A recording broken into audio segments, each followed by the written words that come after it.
There are different kind of businesses, essential services, non-essential, technological businesses, as well as traditional businesses. As a result of COVID, some businesses still have decent revenues, but some have negligible revenue. Some might see the impact for a quarter, some might see the impact for a year. Let us begin by understanding what are the HR challenges we are seeing in this current environment. Thanks, Priyanka. I think all the four panelists have really shared some very qualitative input. And I would start, in fact, straight with you with the question that you asked. How can I see what I'm not able to see? And if I really look at that from the entrepreneur's mindset, we have to understand that every crisis brings us some information. How can I open myself to view that information? Right? And with that, as you thanks for introducing me again as a question man. So covering all those points that the panel speakers have already communicated, instead of repeating them, I would convert that into a question for all our members and participants today here. So the first question on the resilience, which has been highlighted continuously, is learn how to convert your fears and challenges into an opportunity. Be a real entrepreneur here. Second point, or the second question before I come is, we have to understand that every consumer need is now changing. Priorities of customers will change drastically. As a business owner, we need to widen our perspectives. So the question here is learn how to change our conditioned mindset so that we can see what we are not able to see. Third, it is evolved continuously around people. Invite them and tell them your current situation, your reality in a very honest manner. Have an open hearted conversation with your core team members. Ask them, listen to them, but ensure that you're keeping their mind busy and not allowing something else to overcome in their mind in this particular challenging times. So the third question comes is learn how will you learn to tap and leverage on the real potential of your people. So these are the three questions I want to close this conversation, Priyanka. As Tanima had mentioned earlier, that employees as well as employers, they are under huge pressure. Also, mental stress is there. So I would like to ask Hemal, what would be your advice to them to deal with the situation? How can they come out of the mental pressure which they have? Hemal?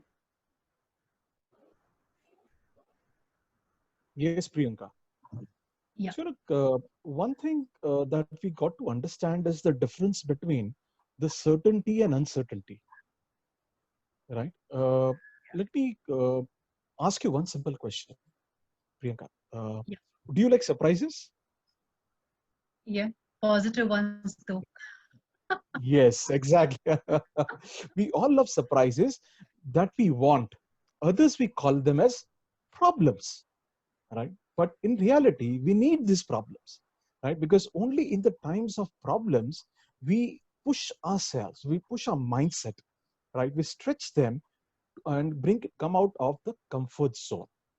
And that is where the real component of whether you call it as the pressure or the possibility lies in. The moment I am only able to see from my conditioned mindset, I see that as a problem because that is coming from my past experiences, my memories of the aspects in which I have handled challenging times.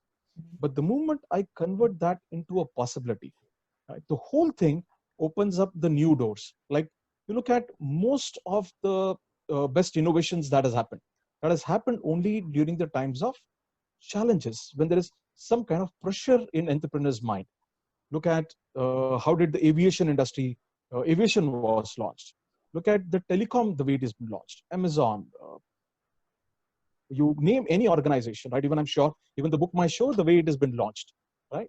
There is a challenge, there is a pressure in which they found some kind of different possibilities. They converted that into a opportunity. So what is the commonality between all those entrepreneurs who could convert these challenging times into an opportunity? There were two major factors. They approached each of these challenges, each of these issues with the curious mind. They were very curious to see and ask themselves, which I called it as a golden question. How can I convert this challenge into an opportunity? And let me tell you, most of the entrepreneurs didn't found the answer in the first go itself, but they were persistent to be with that question. They went out in search, they spoke to different entrepreneurs, different experts to find what is the real answers. And the best one who got the answers were when they started involving their team members. When you involve your people, you will be amazed and zapped to see the kind of the responses you get from them, the kind of ideas you get from them. Okay. And the second common factor among all those people who had was, let me be selfish here and be open with that, they all had coaches, business coaches with them, because those coaches challenged their mind, challenged the way they used to think and the way they approached it. So those are the two bits from my side, that instead of being in pressure, how can you question and challenge your own thoughts? How can you be with that golden question? Just look at things in a different way, that how can I convert this challenge into an opportunity?